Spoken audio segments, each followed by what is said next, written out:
네, 주일 예배 말씀 전하겠습니다. 신명기 7장입니다. 신명기 7장은 신명기 6장과 연결되는 내용인데 좀 더 구체적인 내용들을 담고 있어요.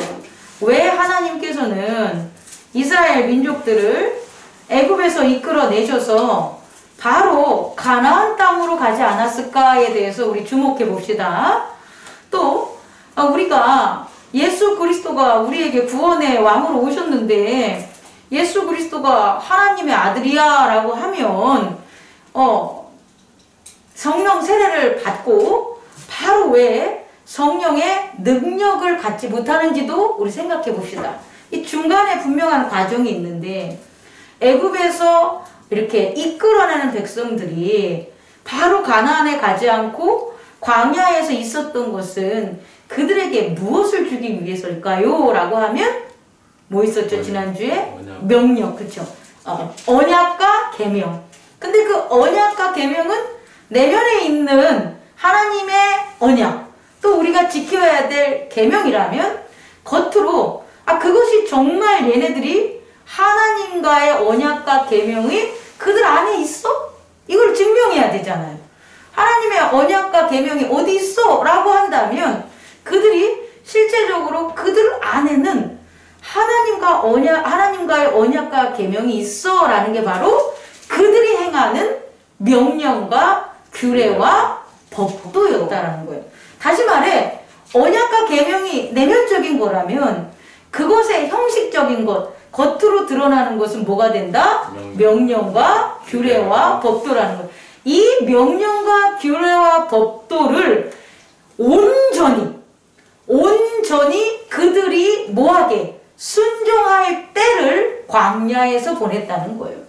그리고 그 순종할 때에 순종하지 아니한 그 여러 자들을, 그 무리들을, 대적한 자들을, 우상을 섬긴 자들을 다 멸하시고 온전히 순종하는 자들과 함께 이제 하나님께서 가나안 땅을 향하여 요단강을 건너가신다는 거예요. 그렇다면 우리에게 있어서도 하나님께서 성령 세례로 인해서 예수 그리스도가 하나님의 아들이야, 그리고 우리는 그 예수 그리스도를 따라야 돼 라는 걸 깨닫게 해주시면 바로 성령의 능력으로 가는 게 아니라 성령의 충만함을 준다는 거예요. 광야에서, 교회에서. 다시 말해 성령의 충만함은 뭐냐라고 봤더니 예수님이 광야에서 시험을 당할 때 첫 번째 돌을 떡으로 만들어라, 천하 만국을 네가 원하고 싶으면 절해라, 저 예루살렘 성전 꼭대기에 올라가서 뛰어내려라, 이렇게 사단이 예수님을 시험할 때에 반대로 예수님의 내면에는, 예수님의 믿음에는 무슨 답이 있냐는 거예요. 성령이 답을 하셨다는 거예요. 예수님이, 성령님은 저리 가 있고 예수님 혼자서 이건 아니에요, 이렇게 하면 안 돼요, 물러가라, 이게 아니라 성령님이 예수님에게 돌을 떡으로 만들어라는 사단의 시험이 있었을 때 그건 아니지, 사람이 떡으로만 사는 게 아니라 하나님의 아들은 말씀으로 사는 거야를 누가 얘기해 주는 거죠? 성령이 가르쳐주면 그게 성령의 충만함이라는 거예요. 그리고 그걸 예수님이 뭐 하시는 거예요? 받아들이는 거예요. 순종하시는 거예요. 그래서 마귀를 물리칠 수 있는 거예요. 다시 말해 예수님이 광야에서 마귀를 물리친 것은 예수님의 육체적인 뛰어남과 그의 하나님의 아들로서의 탁월한 파워가 아니라고요. 예수님이 사단을 물리칠 수 있는 것은 예수님이 누구에게? 그의 내면에 하나님의 명령과 규례와 법도를 가르쳐 주시는 누구? 성령에 순종했기 때문에 마귀의 시험에서 이길 수 있고 마귀가 떠난 거예요. 그래서 성령의 능력을 얻은 거란 말이에요. 아멘. 마찬가지로 이스라엘 사람들, 구약에 있어서는요, 모든 악들이 겉으로 드러나 있어요. 겉으로. 이 외연의, 자연의 세계에, 물질의 세계에. 그런데 신약에서는요, 겉으로 드러난 게 아니에요. 신약, 오늘날에서는 내면에 틈타고 있는, 내면에 눈으로 보는 물질의 세계의 이너, 안쪽에서 역사하는 사단들, 악에 대한 것을 보게 해준다는 거예요. 그래서 구약의 제단은 외연의 세계에 있어서 외연에서 드리면 하나님이 외연의 물질의 세계에 직접 불로 나타나시는 거예요. 그러면 오늘날 신약의 세계에서는 예배를 드리면 밖의 세계에서 불로 나타나는 게 아니라 내면의 세계에 있어서 불, 성령의 불로 나타내셔가지고 그 제단이 안에 있는 죄악들을 물리친다는 거예요. 이걸 깨닫기 바랍니다. 그래서요, 이스라엘 백성이 하나님께서 이스라엘 백성에게 명령과 규례와 법도를 준 거예요. 그러면 이제 우리가 이 명령과 규례와 법도는 겉으로 드러나는 거잖아요. 이스라엘 민족의 순종의 행동으로서. 그럼 이게 왜 필요했냐가 바로 7장에 나오는 거예요. 이게 왜 필요하냐면 너희보다 많고 힘이 센 일곱 부족. 이거 되게 중요한 겁니다. 외연의 세계에서 이스라엘인들보다 적고 힘이 약하면 명령과 규례와 법도가 필요 없어요. 그냥 이스라엘인들이 가가지고 꿀밥 한번 주면 다 죽어버리지. 근데 그게 아니라는 거예요. 이 가나안 땅, 약속의 땅은 누가 차지하고 있냐면 이스라엘인들보다도 훨씬 더 강대한 그와 같은 일곱 부족이 살았다는 거예요. 그리고 이 가나안은 세계 4대 문명 중에 하나인 메소포타미아 문명이 있는데 그 메소포타미아 문명에 수메르인, 아카드인, 바벨로인들 그 역사적인 그 역사에 의해서 우리가 생각하는 것만큼 현대에서 해석하는 것만큼 그들이 미개하게 우상을 섬겼다는 생각을 하면 안 돼요. 이집트도 엄청난 BC 3000년 BC 3000년 전에 메소포타미아 문명과 이집트 문명을 보면 대단했다는 거예요. 여러분, 저는 이집트 여행을 안 갔지만 피라미드 같은 경우를 아직 세계 뭐라 그래요? 불가사의라 그러잖아요. 그러면 왜 현대에서도 그 구조물을 불가사의하다라면 돌덩어리 하나가 이탐시 많아, 이 교회에 많아는 거예요. 이 교회만한 돌덩어리를 갖다 조각들로 인해서 그 높은 피라미드를 줬단 말이에요.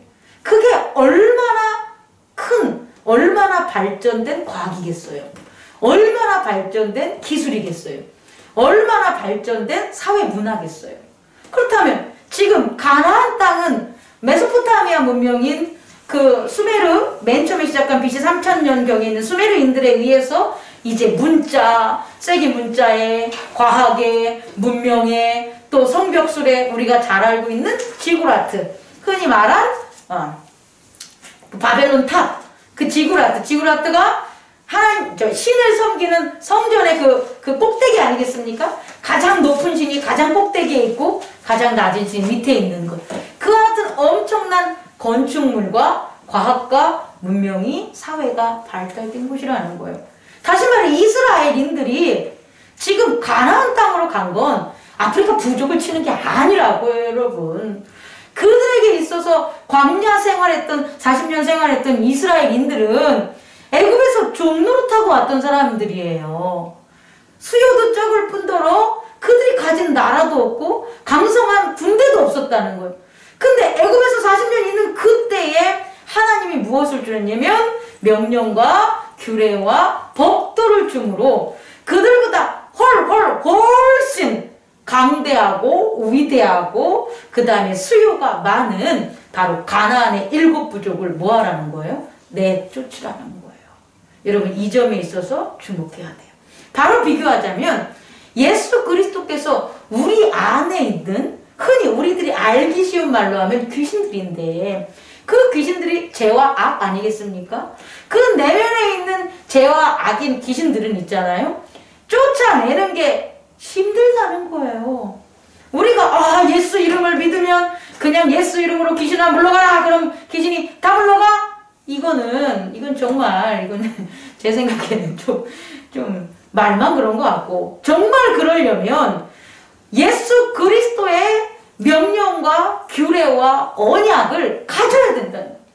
그 예수 그리스도의 명령과 규례와 언약을 가진 자가 내 내면에 나를 번번이, 나를 무너뜨리고 나를 힘들게 하고 나를 힘들게 할 뿐만 아니라 가족과 이 사회에 하나님과 멀리, 하나님을 없다 말하고 하나님을 능욕하고 하나님을 경외하지 않는 그 귀신들, 그 악들이 우리의 내면에 드글드글하다는 거예요. 그거를 이겨야 되는 거라는 거예요. 그래서 한 귀신 쫓아내면 다 끝났어 라고 하는데 아니라는 거예요. 7 귀신이 들어와가지고 더 강포하게 만든다는 그 예수님의 그 발화, 말씀, 그 에피소드를 본다면 우리 안에 있는 그 악들, 죄들도 우리보다 엄청난 힘과 엄청난 수요가 있다라는 것조차 여러분 깨닫기 바랍니다. 그런데 오늘 말씀에서 본 것처럼 뭐가 있으면 하나님이 주신 명령과 규례와 법도만 있으면 이들을 뭐 할 수 있다는 거예요? 물리칠 수 있다는 거예요. 자, 2번째. 왜 물리칠까요? 하나님의 명령과 규례와 법도가 도대체 뭐길래 이스라엘인들보다 훨씬 강하고 위대하고 문명적으로 발달한 그 가나안 7 부족들을 쫓아낼 수가 있다는 거예요. 이게 왜냐? 우리가 2번째로 깨닫기 바라요. 그 이유는 그 가나안 7 부족이 섬기는 그 신이 가짜기 때문이에요. 가짜. 그들의 신이 가짜기 때문에 그들은 이스라엘 백성들이 겉으로는 가나안 부족들이 강하고 위대할지라도 그들은 가짜를 바탕으로, 가짜를 기저로, 가짜를 골격으로 세워놓은 진짜 같은 문명들, 진짜 같은 군대들, 진짜 같은 부와 명예들이라는 거예요. 그러면 그들을 물리칠 수 있다는 것은 그들이 뭐임을 증명하면 돼요? 가짜임을 증명하면 돼요. 그들이 가짜임을 증명하는 게 뭐냐라고 보면 하나님이 주신 명령과 규례와 그리고 법도라는 거예요. 그래서 이길 수가 있다라는 거예요. 이게 얼마나 중요한지 몰라요. 우리 안에 있는 그런 어떤 7 부족 같은 7 귀신이라고 칩시다. 그 악한 것들도 어떻게 쫓아낼 수 있냐면 그것은 가짜야 라고 쫓아내요. 귀신을 쫓아내고 죄와 악을 제거하고 멸할 수 있는 것은요, 그건 가짜야, 아니야 라고 하면 다 없어지는 거예요. 근데 그것을 진짜야, 진짜 나는 슬퍼, 진짜 나는 외로워, 진짜 남편은 나를 무시해, 진짜 나는 자녀들은 나를 갖다가 엄마로 생각지도 않아, 이 가짜인데 그 가짜를 진짜로 계속 알고 있으면 그것들에 의해서 죽게 된다는 거예요. 사로잡히게 된다. 그럼 그것들이 가짜임을 증명하는 건 뭐냐 봤더니 예수님의 명령과 규례와 법도가 되는 거예요. 예수님의 명령, 복음 전해야 되는 거예요. 너는 하나님의 아들이야. 너는 하나님의 아들이라는 그 명령, 그 복음이 예수 그리스도의 십자가와 보혈, 그 규례가, 그리고 예수 그리스도의 법도, 거룩하고 사랑하라는 그 법도가 결국 우리 안에 있는 거짓들, 죄악들, 그냥 이건 제가 지은 거예요. 7 귀신들, 7 부족처럼 그 7 귀신들이 거짓이야 라는 것들을 뭐 하는 거예요? 드러내는 거예요. 그래서 물리칠 수 있다라는 거예요. 그래서 3번째, 들어갈 때에 너희들이 뭐를 해야 되냐? 그들을 진멸하라는 말이 나와요. 진멸. 제가 이제 3번째로 여러분들에게 전하고 싶은 것은 이 진멸에 있어서 이제 약한 거예요. 이스라엘인들이 결국 하나님의 명령과 규례와 법도를 가지고 가서 승리를 했지만 이 승리, 그걸 퇴색하게 만든 게 뭐냐면 바로 이 진멸이라는 거예요. 하나님은 진멸하라고 했거든요. 근데 이스라엘인들은 진멸할 수가 없는 거예요. 왜 진멸할 수가 없을까요? 이스라엘인들을 속이는 거예요. 언약하자고. 그들이 불쌍하게 그 이스라엘인들에게 나타나는 거예요. 그리고 그들이 혼인하자고 하는 거예요.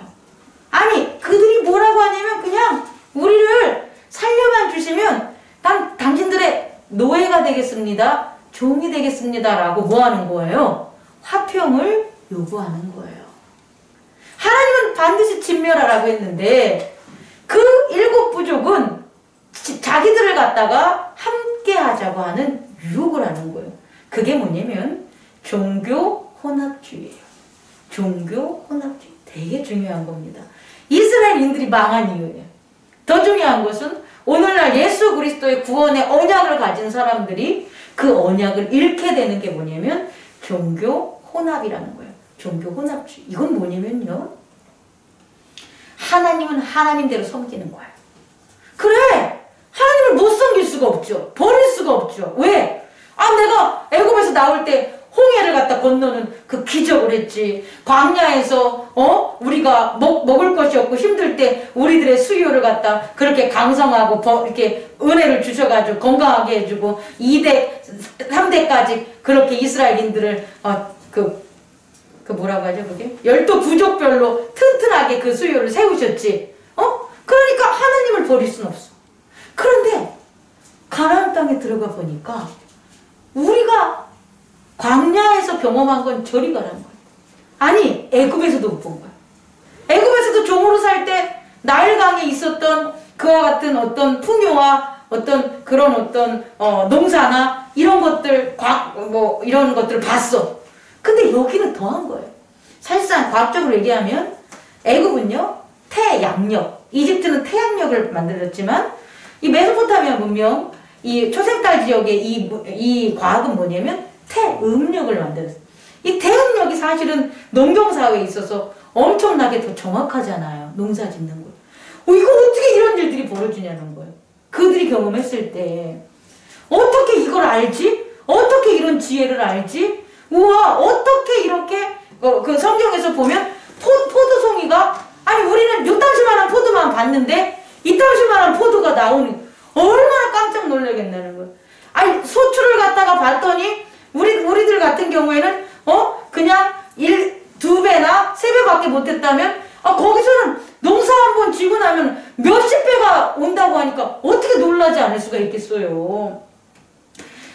유목민들이었기 때문에 양이나 이런 것들 유목하면서 살아서 비가 불고 바람이 불면 아이고 이걸 어떻게 이기지 하면서 이렇게 살았던 사람인데 아니 자고 나면 자기들이 하는 것은 없는데 제사 한번 기우제 드리고 제단 한번 쌓은 거밖에 없는데 엄청난 양의 그런 적합꿀의 소산품들이 이게 있는 땅이라는 거예요. 그러니 그들이 어떻게 하겠어요? 그래 하나님이 우리에게 준 땅이지.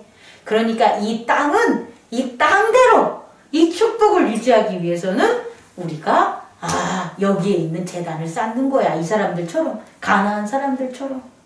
그래서 혼합주의가 된 거야. 하나님은 하나님대로 섬기고 농경에 있어서는 뭐 하는 거예요? 생활에 있어서는 가나안의 법을 따랐는데 그 가나안의 법이 뭐냐면 우상 숭배였다라는 거예요. 이 혼합주의를 낳게 한 게 뭐냐라고 보면 진멸이라는 거예요. 하나님께서 왜 진멸하라고 했냐면 저들은 사람이 아니라는 거예요. 저들은 가짜라는 거예요. 왜? 외연에 있어서 가짜 신들에 의해서 자기들이 그 가짜 신들을 섬기는 그 사람이 아닌 그 안에 가짜들이 있는 가짜라는 거예요. 그러니까 너희들은 성민이기 때문에 나의 거룩한 백성이기 때문에 저들을 진멸해야 되는데 그래야지만 나와 영원히 임마누엘 함께 하는데 그 진멸하지를 않은 거예요. 그래서 이 이후에 이제 여러 가지 일들이 벌어지게 되는 거예요. 그런데 하나님께서는요 너희들이 진멸만 한다면 이제 어떻게 되냐? 하나님 여호와는 하나님이시다. 신실하신 하나님이시다. The Lord your God is God. He is the faithful 발음이 이렇게 안 좋지만 faithful God. 신이의 하나님이다. 이게 되게 재밌는 얘기인데요. 이 faithful의 그 어휘를 보면 신실하다, 충실하다라는 얘기도 있지만 가로 열고 남편이 바람피지 않다 이렇게. 결국은 뭐냐면 하나님은 언약의 신이고 신실한 신이라는 것은 원래 언약하고 계약한 걸 지킨다는 거예요. 그러니까 너희들과 함께 하겠다는 거예요. 근데 이렇지 않는 그런 신은 뭐가 되는 거예요? 바람피는 신이라는 거예요. 여러분 정말 저는 이제 성경을 보면 제 구약을 경공한 사람은 아니지만 정말 그 위대한 그런 걸 느끼는 게 뭐냐면요. 아니 이 시대에 유일신을 섬기는 것 자체가 완전 그레이트한 거예요. 이 시대에 이스라엘 부족 빼놓고는 민족 빼놓고는 유일신이 아니에요. 이집트나 메소포타미아나 다 다신교란 말이에요. 다시 하나님이 가짜들이니까 많은 거야. 가짜들이니까 여러 개가 되는 거예요. 근데 진짜 유일신 하나님을 섬기는 게 이스라엘인들이에요. 그리고 그 유일신을 섬기는 걸 그대로 명령과 규례와 법들을 지켰다면 이게 변질되지 않았을 텐데 변질돼서 유대교나 이슬람교나 기독교나 유일신을 섬기지만 분리된 종교, 다시 말해 구원, 그리스도가 누구냐에 대해서는 분리된 일들이 벌어지게 되는 거예요. 저는 이 원인이 진멸하지 못했기 때문이라고 보고 종교 혼합주의를 받아들인 영향 때문에 그리스도마저 서로 다르게 인식하는 오늘날의 잘못된 구원론으로 저는 종교가 형성됐다고 봅니다. 말씀을 마치려고 합니다. 여러분, 가나안 부족들 있잖아요. 이 부족들을 하나님의 규례와 명령과 규례와 뭐로요? 법도로 이겨냈잖아요. 그 오늘날 우리는 우리 안에 있는 그런 그 일곱 개의 귀신들 혹은 그 오늘 제가 이제 신학에서 본 것은 뭐냐면 성령의 가짜 열매들. 다시 말해 성령의 열매는 사랑이잖아요. 첫째. 근데 내면에 가짜가 있는 거예요. 가짜 사랑. 우린 이것을 없애야 된다는 거예요. 또 성령의 희락이 있잖아요. 열매가. 가짜 희락이 있잖아요. 이게 기뻐할 일이 아닌데 이게 가짜인데 기뻐하는 것들이 있잖아요. 또 화평. 화평이 하나님과의 화평으로 시작이 돼야 되는 거예요. 하나님과 화평이 근본적인 건데 하나님과 화평하지 않고 세계적으로, 이웃적으로, 가정적으로 화평한다라는 거짓 화평이 있어요. 오래 참음의 반대는 참지 못해요. 급해요. 또 자비, 용서하지 못하고 이에는 이, 눈에는 눈, 하무라비 법전처럼 이렇게 보복하는 게 있어요. 또 양성과 양선, 선이라는 게 양선, 이게 이 말도 되게 웃긴 건데 선이 선해야 되는데 그럼 양성 아니면 음성이요? 선이 거짓된 선이 있다라는 거예요. 그리고 충성하지 않는 그런 불신, 온유하지 않고 광폭한 것, 또 절제하지 않고 소망을 갖지 않는 것들, 이 9가지 성령의 열매와 반대되는 가짜들이 어디에 있다는 거예요? 내면에 있다는 거예요. 여러분, 이것을 없애는 거예요, 우리가. 성령께서 우리를 성령의 생각으로 하나가 되게 하셔서 우리의 몸을 그리스도를 향하여 함께 나아가는 동일한 몸의 용도, 구원을 향하는 예배자의 그 몸의 용도로 하나가 되게 하잖아요. 그럼 그게 뭐냐는 거예요. 그것이 내면에 있는 거짓된 것들을 제거하라는 거예요. 우리 안에 있는 거짓된 것들은 우리가 안 보여. 겉에 있는 거랑 또 틀려요. 그럼 그걸 어떻게 제거할 거냐라고 보면 예수 그리스도의 명령, 복음을 전하셔야 됩니다. 하나님의 아들이 오셨어? 난 하나님의 아들이야. 이걸 전하는 게 복음이라고요. 그리고 예수 그리스도를 믿는 자에게는 하나님이 그 죄를 사해주고 구원을 허락하셨어. 이게 복음이라는. 이 복음을 꼭 전하시기 바랍니다. 그 복음이 우리 안에 있는 9가지 거짓된 귀신들과 그런 잘못된 가짜들을 다 어떻게 하는 거예요? 쫓아낼 수 있다라는 거예요. 또 십자가와 부활과 재림이 바로 규례라는 거예요. 믿는 자들은 십자가를 져야 돼요. 죄에 있어서는 십자가를 져야 되는 거고, 의에 있어서는 부활의 그 믿음이 있어야 되는 거고, 재림의 소망을 가지고 살아가는 게 우리 제사장들의 믿음, 사랑, 소망의 재단, 규례라는 것을 잊지 마시기 바랍니다. 그래야만 내면에 있는 내 내면뿐만 아니라 가족과 형제와 섬기는 모든 자의 내면에 있는 9가지 잘못된 우상들을 갖다 다 어떻게 하는 거예요? 물리칠 수 있다라는 거예요. 마지막으로 법도가 있어야 되는 거죠. 하나님을 사랑하라. 내 이웃을 하나님을 사랑하는 것처럼 사랑하라라는 그 법도를 우리가 지켰을 때 우리 안에 9가지 우상들이 무너짐을 믿습니다. 그래서 완전히 진멸하십시오. 그 진멸하는 그 과정에 저와 여러분들이 날마다 거룩한 제단을 쌓으면서 하나님의 말씀을, 성령의 조명을 받으면서 우리가 깨달으면서 그와 같은 가나안 땅을 이스라엘인들이 정복한 것처럼 우리는 그리스도의 나라를 이 안에 내면의 세계에서 정복하는 저와 그리스도의 세계로 가기 위해 이런 악한 우상들이 섬기는 그런 나라들을 갖다 정복하는 저와 여러분 되기를 축원합니다. 기도합니다. 말씀 마치겠습니다. 기도하겠습니다. 사랑이 많으신 하나님 아버지, 분명히 방법이 있었습니다. 근데 그